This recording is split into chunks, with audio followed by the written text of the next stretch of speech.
Hello, darlings. You're watching Oathbound Secrets, and today I wanted to talk a little bit about holy wells and rivers and lakes and all kinds of special places that are in Dorset and across the southwest. So I was at the Upwey Wishing Well the other day, one of my favourite places to visit. And I think it's very underrated because it's so gorgeous. It's so mystical and magical and amazing. And it's tucked away behind a little tea room. Okay, so this tea room, let me tell you, it is so cute. It is so gorgeous. It is so beautiful. They've got these subtropical gardens with like ponds and a stream running through. The stream kind of bubbles up out of the lake, and then the lake, I mean the well, it bubbles up out of the well, and this is the source of the River Wey, which is where Weymouth gets its name from. There are actually two river ways in the country, which does make it a little bit confusing. So forget about the other River Wey. We don't talk about her. We're talking about the little tiny River Wey that runs out into Weymouth Harbour and beautiful Weymouth Bay. And what I'm really interested in is environmental consciousness and eco spirituality, as well as eco feminism. That's an interesting concept, isn't it? The connection between patriarchy, environmental crisis, capitalism, racism, colonialism, all these different things, they're all connected, okay? It's called intersectionality. It means different things affecting each other, and you can't talk about one thing without talking about all the other things that affect it. So we're in this web. And we're also in this poly crisis where not only do we have a crisis of the environment, but we have a crisis of wealth. We have a crisis of violence against women. We have, the list goes on, blah, blah, blah. But this kind of huge amalgamation of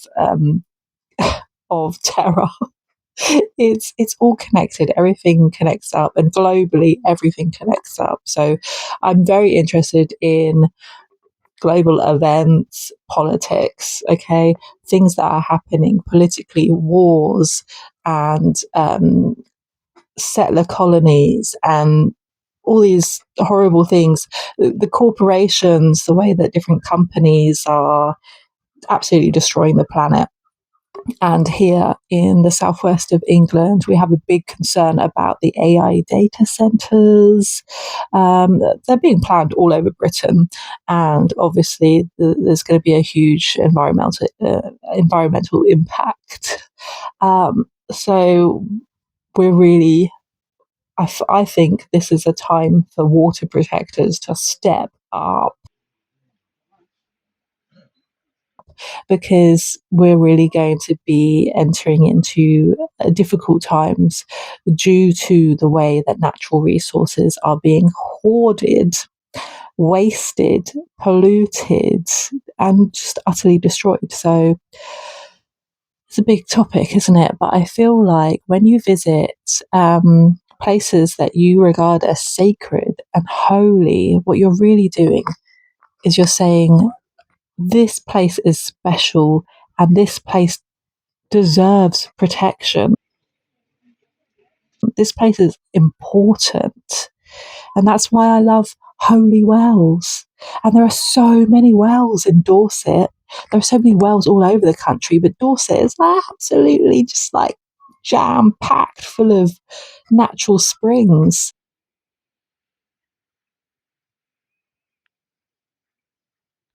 and valleys full of rivers and lakes and stunning coastline, and just, it's a beautiful place to be. But I think the passion that I hope that most people feel for this environment can encourage us to make a stand, put our foot down, and demand better for the environment, because I'm just tired of people being passive. I'm very tired of people being passive and acting like, oh, it's nothing to do with me. I can't do anything. I can't affect change in the world. Like, really? You think that you can just sit back and watch everything burn? Really? I know it's not easy, and I know it's like, what the hell am I supposed to do? But when we connect up together and form sort of community organization where we do things together, um, then we can rely on each other's knowledge and experience to inform us and figure out, what it is that we need to do. So I'm really kind of like begging you to get involved in these things. And if you are a pagan, somebody who is nature centered in their spirituality, then get into activism, please. Do something that is inspiring change and believe that it is actually possible, and don't be hopeless. Don't give up hope. And also don't expect that you can just sit back and let everything sort itself out, because that's not how things happen, actually. You are a conduit for the divine intervention that you're waiting for. It's you. It's you that needs to do the thing. That's what we're all waiting for. You can't just sit back and wait. Oh, don't worry, Mother Earth will look after this. No, she needs you. You're part of this system, okay? Oh, we'll never be able to change anything. No, things change all the time. All the time. Things are constantly changing. Um, just like water. Water is flowing. You might look at the river and think, oh, that's the same old river that's always been there. No, the water is moving constantly.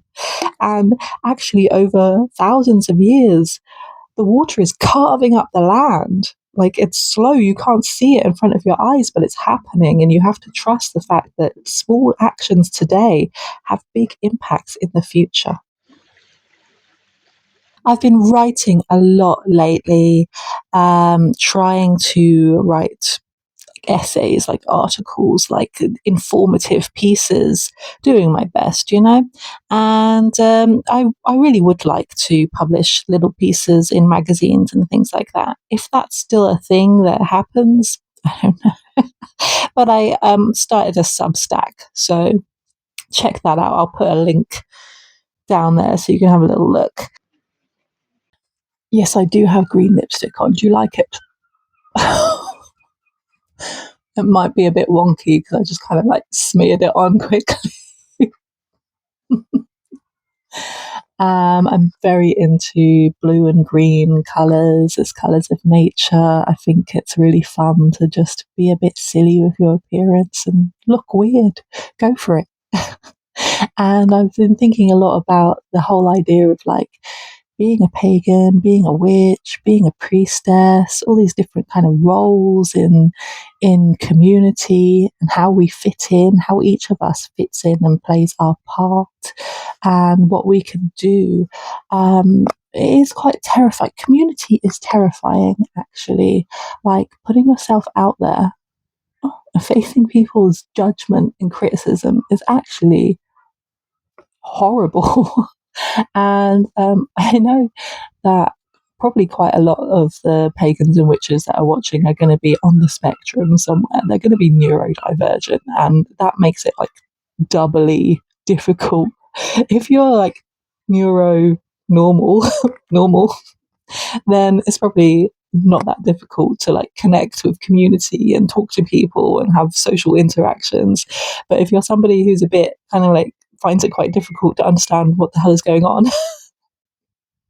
that's me, then it can be quite a struggle, and it is very easy to just kind of retreat into the background and be a little hermit and just, slink away from doing anything social, because it's like, I don't understand what's happening here.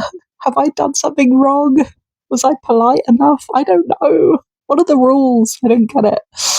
Um, so I think that's part of the big problem in the pagan community is that you have like a lot of big personalities with like very interesting ideas who want to communicate different things, and there's a lot of clashing, and there's a lot of criticisms, and there's a lot of disagreements, and it all just kind of gets a bit crazy sometimes.